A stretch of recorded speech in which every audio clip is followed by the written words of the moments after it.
ओम शांति। 1 जुलाई 2026। बाबा के महावाक्य। मीठे बच्चे, सारी दुनिया को शांति देना एक बाप का ही काम है। इसलिए कहते हैं, हे शांति देवा। तो प्राइज भी बाप को मिलनी चाहिए। प्रश्न: कौन से बच्चे बाप को पूरा फॉलो कर सकते हैं? उत्तर: जो बाप के समान पावन बनते हैं वही पूरा फॉलो कर सकते हैं। दूसरा, जो पक्के आशिक बने वही मुझ माशूक को फॉलो कर सके। ऐसे आशिकों को ही मैं साथ ले जाता हूँ। इसलिए शास्त्रों में दिखाते हैं, गऊ का पूंछ पकड़ने से पार हो जाएंगे। अब यहाँ गऊ की या पूंछ की तो बात ही नहीं है। गीत। तू प्यार का सागर है। ओम शांति। बाप दादा दोनों है ना। अब यह तो बच्चे जानते हैं कि आत्माओं का बाप शिव बाबा है। यह भी तुम जानते हो कि मैं पतित पावन हूँ, मैं निराकार हूँ। तुम भी निराकार हो, शांत स्वरूप हो। निराकार बाप भी शांत स्वरूप है। आत्मा भी शांत स्वरूप है। आत्मा का स्वधर्म है ही शांति। तुम्हारा निवास स्थान है शांति धाम। जब यज्ञ आदि रचते हैं तो कहते हैं शांति देवा, क्योंकि शांति का सागर तो वह परमात्मा है। सारी दुनिया को शांति देने वाला वह बाप है। ऐसे बहुत हैं जिसको शांति के पीछे प्राइज मिलती है। कभी किसको प्राइज मिलती है तो कहेंगे यह शांति स्थापन करने के निमित्त बने हुए हैं। इसमें बड़ों के नाम लेते हैं।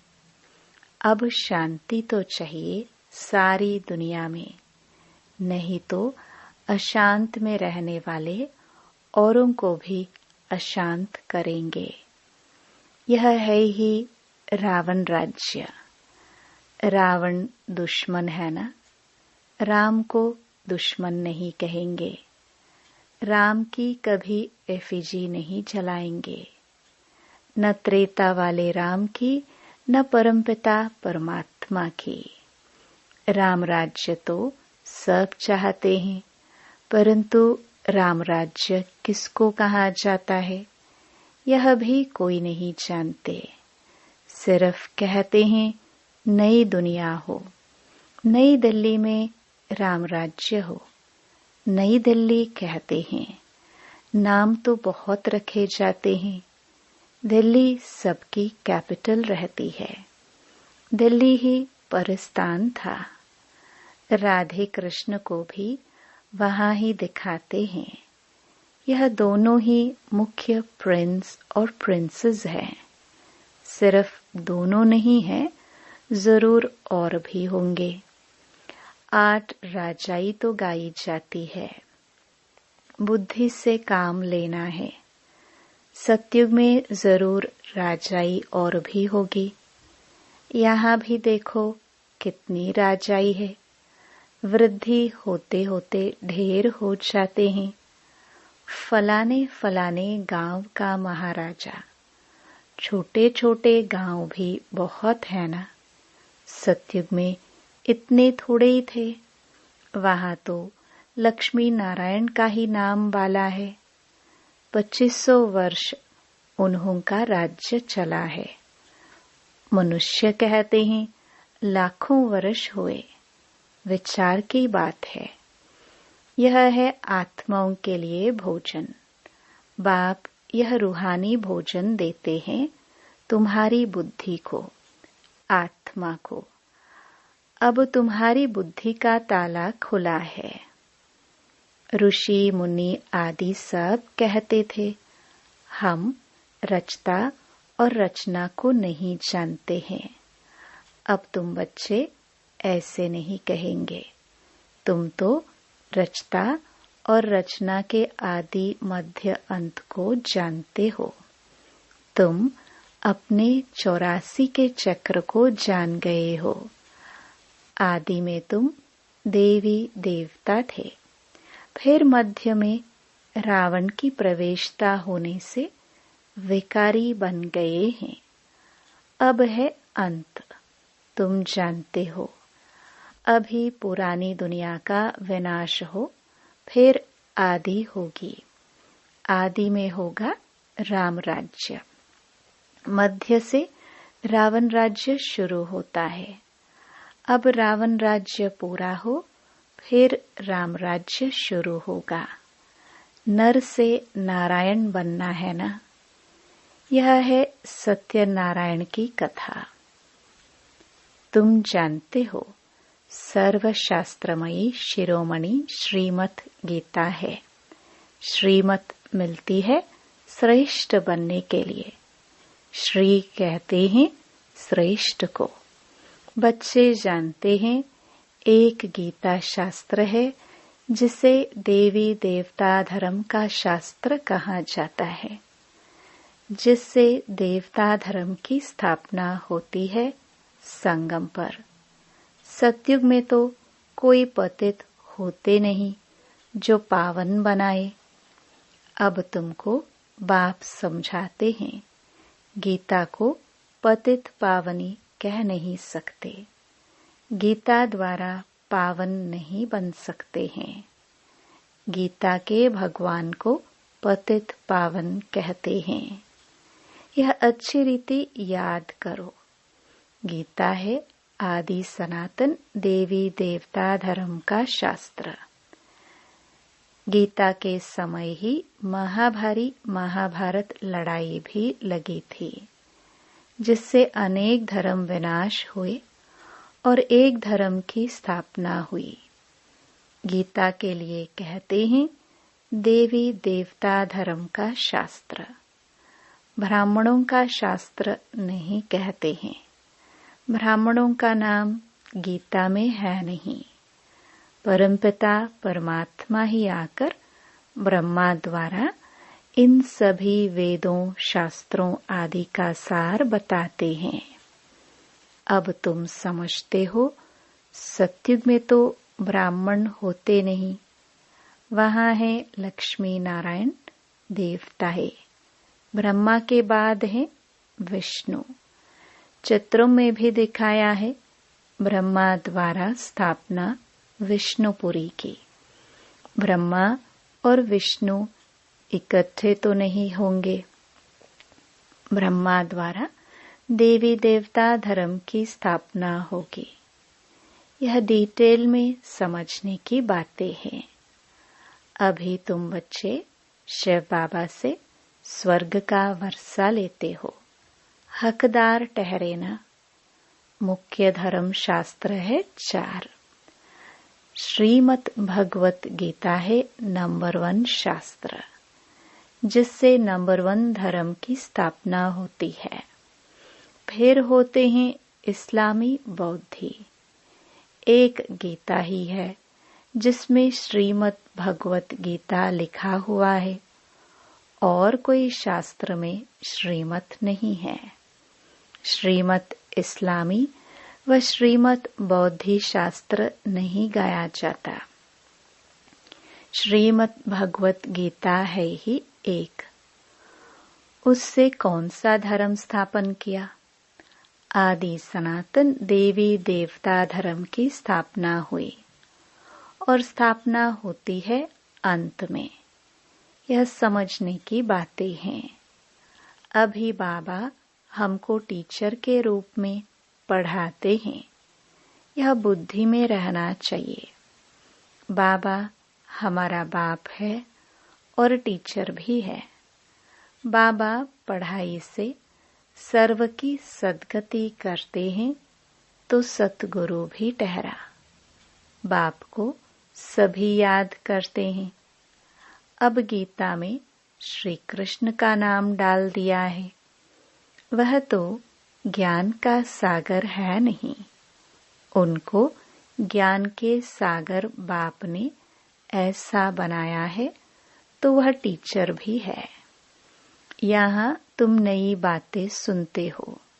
शास्त्र आदि तो बहुत पढ़ते सुनते आए। अब तुम बाप द्वारा डायरेक्ट सुनते हो। आगे सब शरीरधारी मनुष्यों द्वारा सुना था। अभी तुम समझते हो हम आत्मा असल में अशरीरी थे। पीछे फिर शरीर धारण किया है। बाबा भी अशरीरी है। शिवलिंग बनाते हैं ना।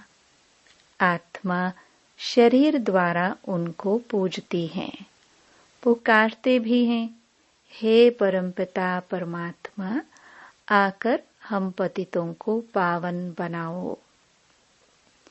लिंग की पूजा करते हैं, परंतु यह थोड़े ही समझते हैं कि यह पतित पावन बाप है जिसको हम पुकारते हैं। शिव भगवान है, ईश्वर है। बस ऐसे ही याद करते हैं।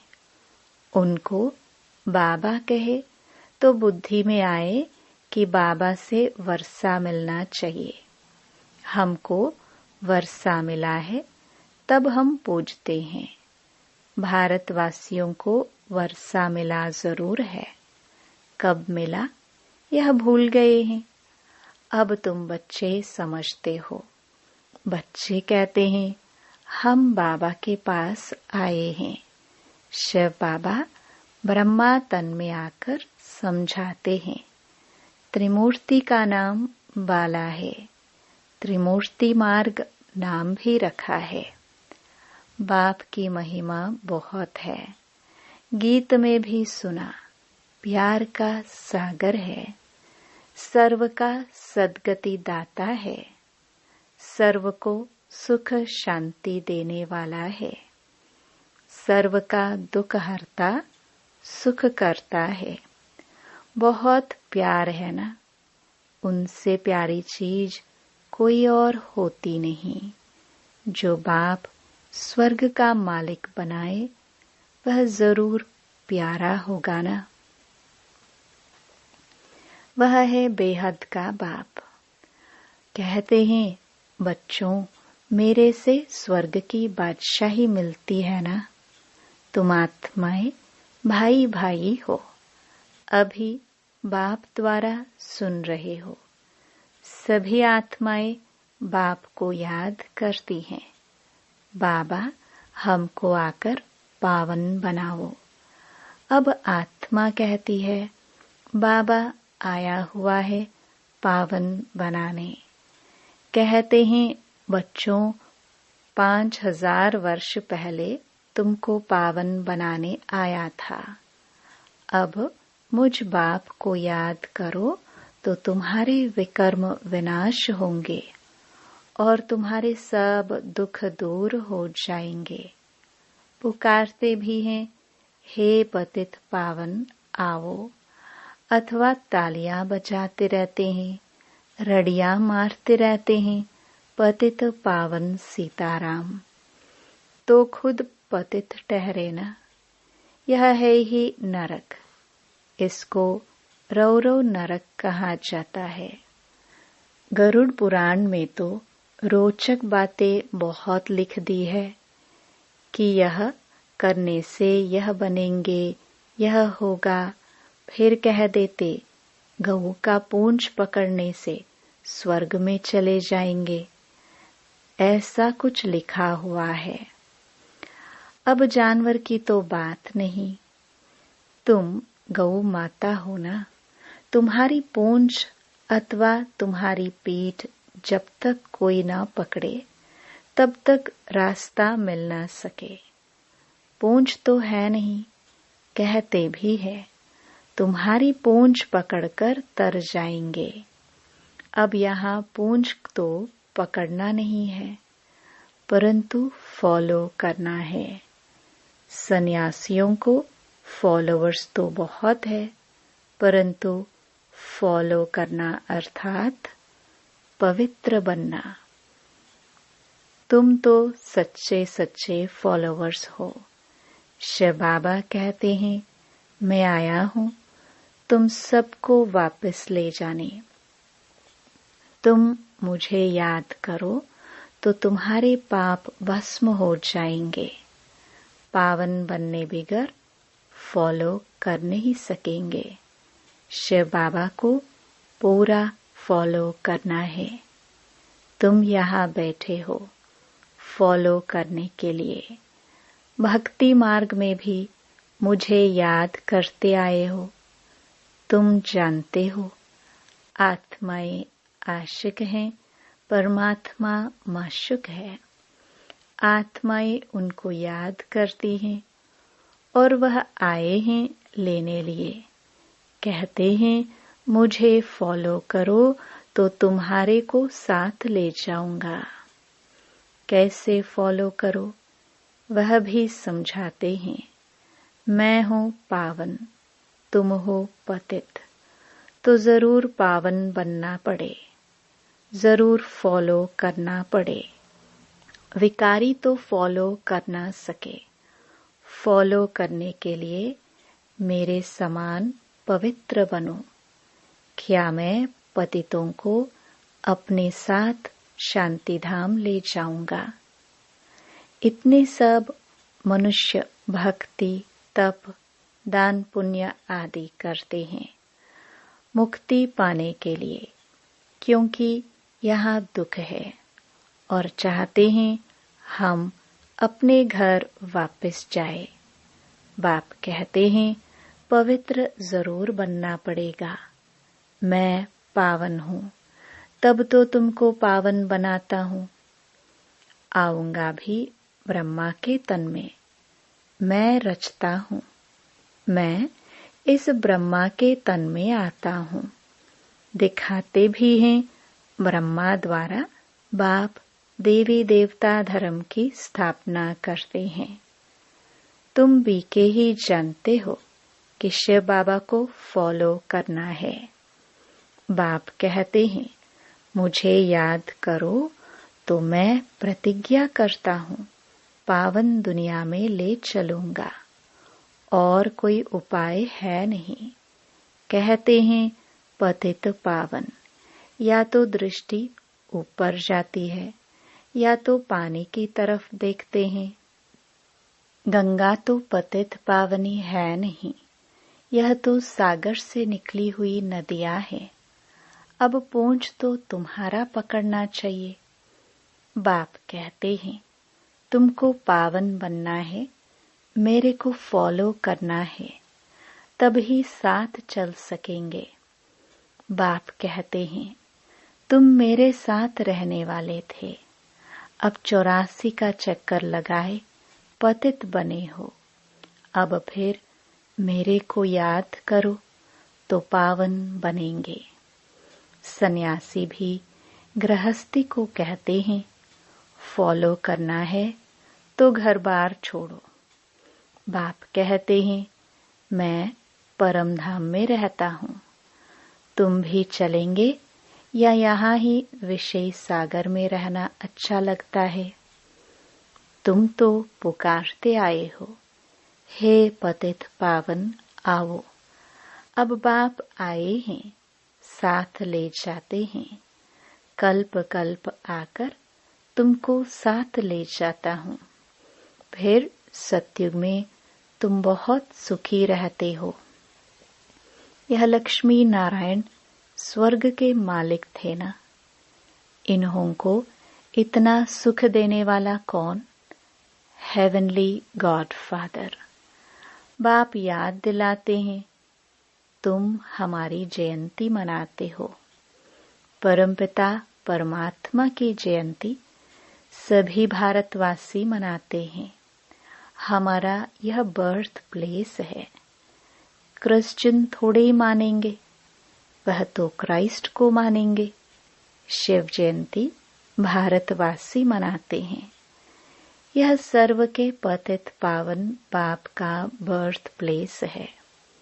बाप सबको सुख देने वाला है, सर्व को लिबरेट करने वाला है। तो भारत कितना ऊंच है। बाप जानते हैं, ड्रामानुसार जब हमारे बच्चे बहुत दुखी हो जाते हैं तब मैं आता हूँ वर्षा देने। बाप है ज्ञान का सागर, सुख का सागर, बच्चों को वर्षा दे रहे हैं। कहते हैं मुझे फॉलो करो। यह जानते हो हम आत्मा विकारी हैं, इसलिए शरीर भी विकारी ही है। सत्युग में आत्मा पवित्र है तो शरीर भी पवित्र मिलता है। अब बाप कहते हैं बच्चे पावन बनो।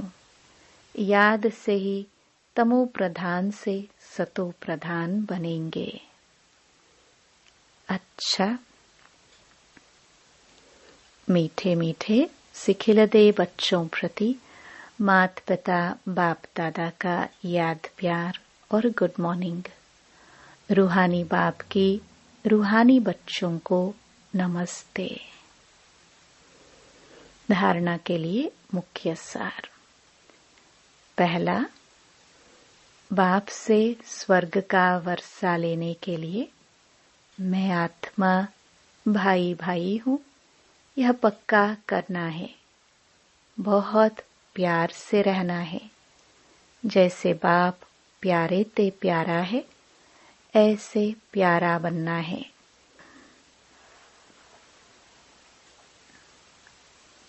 दूसरा, बाप समान पावन बनकर बाप को पूरा पूरा फॉलो करना है। बाप के साथ वापस घर शांति धाम चलने के लिए पावन जरूर बनना है।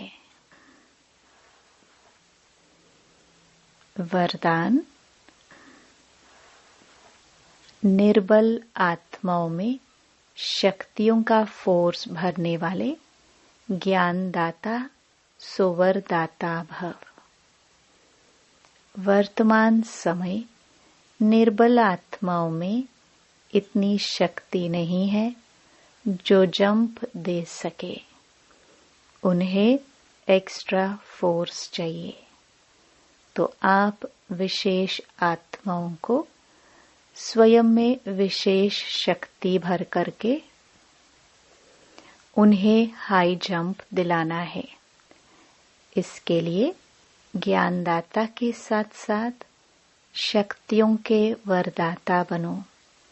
रचता का प्रभाव रचना पर पड़ता है, इसलिए वरदानी बनकर अपनी रचना को सर्व शक्तियों का वरदान दो।